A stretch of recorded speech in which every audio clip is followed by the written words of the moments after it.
Eu não fiz medicina e fui trabalhar com saúde coletiva para ficar apenas contando o número de mortos. Esses dados precisam ser traduzidos em ações eficazes pelos nossos governantes. Meu nome é Vanessa Cristine e esse é o canal Hipocondria. Por aqui nós defendemos a medicina pautada na ciência, na diversidade e na defesa do SUS. Se você ainda não é inscrito, aproveita já, clica aqui embaixo, ativa o sininho e me acompanha lá no Instagram para você sempre ficar por dentro do que está rolando aqui. Bora pro que interessa? Imagina que estamos na estrada e tem um caminhão carregado, cheio mesmo, levando uma carga super preciosa. Só que esse caminhão apresenta alguns probleminhas. As manutenções não estão em dia, o pneu tá meio careca e o motorista não tem carteira de habilitação. Já no início da viagem, o motorista percebe que tem um monte de carro voltando no sentido contrário e alguns fazem sinal com a mão, indicando que tem alguma coisa errada na pista. Cilada, Bino! Só que o motorista, desdenhando dos avisos, não só ignora o alerta, como pisa no acelerador. Mais à frente, uma grande placa sinaliza o que todo mundo já estava alertando. Há um precipício em frente e as obras da ponte não foram concluídas. O motorista começa então a pisar no freio, mas na velocidade em que estava e sem as manutenções em dia, ele não funciona e o caminhão só ganha em velocidade. Eis que após a última curva, ele enxerga uma saída, a última solução, que é a área de escape. Eu só não contei uma coisa para vocês. Esse caminhão carrega a vida de milhões e milhões de brasileiros e brasileiras. Bom, se você tem acompanhado os noticiários no último ano, já deve estar entendendo do que eu estou falando e onde quero chegar. Sim, estamos à beira do precipício, caminhando diretamente e muito rápido para o colapso total. UPAs estão sendo transformadas em hospitais sem terem recursos de hospital. Unidades básicas de saúde estão sendo transformadas em UPA sem terem os recursos de UPA. E profissionais da área da saúde que atuam em qualquer linha estão sendo deslocados e convocados para atuarem na linha de frente.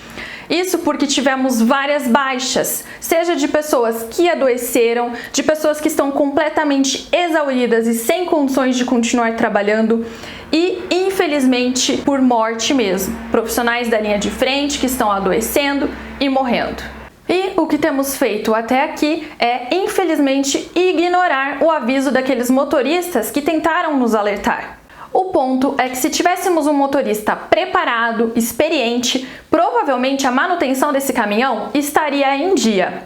E o que eu quero dizer com isso é que lá no início da pandemia nós teríamos tomado algumas medidas como fechamento de fronteiras, vigilância de aeroportos, instituído a quarentena obrigatória de todo mundo que viesse de fora e teríamos a coordenação de um Ministério da Saúde orientando estados e municípios em todas as demais medidas que seriam necessárias.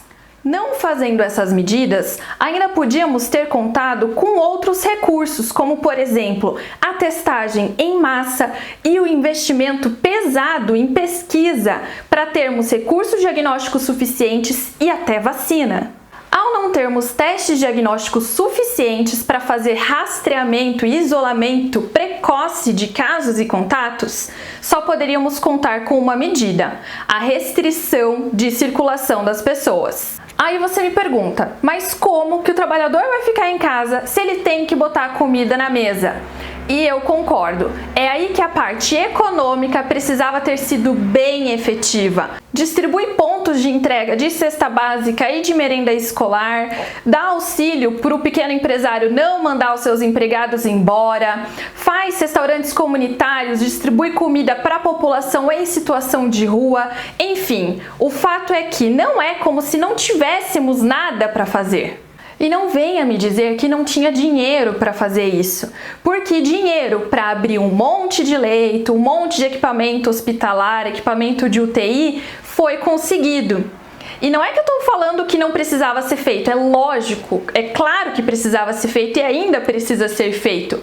Mas o fato é que investir apenas nesse aspecto, que é ampliação infinita de leitos, não resolve o problema, é caríssimo e tem sido ineficaz. Além disso, se tivéssemos um investimento pesado na ciência, nós poderíamos agora, neste momento, estar super vacinando em massa, porque a gente tem uma estrutura toda preparada para isso, que é o nosso Sistema Único de Saúde, o SUS. Então, mesmo que a gente tivesse falhado em tudo isso que a gente acabou de falar, nós poderíamos ainda enxergar uma luz no fim do túnel, que é, por exemplo, o que está acontecendo agora com os Estados Unidos. E agora que as outras medidas foram ignoradas, a gente só vislumbra uma saída, que é aquela área de escape para tentar parar esse caminhão sem freio: o lockdown. Lockdown quer dizer trancar em casa, ou seja, só funciona serviços de saúde e de alimentação. Temos visto que pedir para as pessoas se isolarem voluntariamente, não se aglomerarem, usarem máscara, não tem sido efetivo. E é para isso que serve o Estado, para instituir medidas que possam ser seguidas pelas pessoas, dando condições para que elas sigam essas orientações. Não adianta falar para não se aglomerar em ônibus e reduzir a quantidade de ônibus em circulação. Não adianta falar para as pessoas ficarem em casa se elas não receberem auxílio emergencial. Não adianta falar para elas que tem que lavar a mão, que tem que usar máscara, se você não dá condições mínimas de moradia para que elas possam ter essas medidas de higiene e de isolamento. Também não adianta fechar a escola e manter o bar. Não adianta fechar o parque, que é um dos locais que tem menor risco de contaminação porque é aberto, é ventilado, e manter o shopping. Dá para entender? Por fim, para que o lockdown funcione, não adianta fechar apenas um fim de semana ou 7 dias. Isso só irrita as pessoas e põe em descrédito o que a ciência já comprovou ser eficaz. Esse tempo tem que ser de no mínimo 3 semanas, que é para que de fato tenha algum impacto no número de contaminação e o sistema consiga minimamente absorver tudo isso. Tá, daí você me pergunta, ok, eu já entendi, mas o que eu aqui na minha casa, cumprindo as medidas, posso fazer para ajudar? Que tal você começar compartilhando esse vídeo com todos os seus amigos e familiares? Isso tem um fundamento, gente. Os nossos governantes só vão fazer aquilo que eles acharem que tem apoio da população. Se eles acharem que esse tipo de medida vai diminuir voto, eles não vão fazer. Se eles entenderem que isso é o que a população quer, é o que nós desejamos, aí a gente vai ser respeitado. Se você chegou até aqui e já divulgou esse vídeo para todos os seus conhecidos, deixa aqui nos comentários: vacina, lockdown, auxílio emergencial, que é para eu saber que você está fazendo a sua parte. Até a próxima!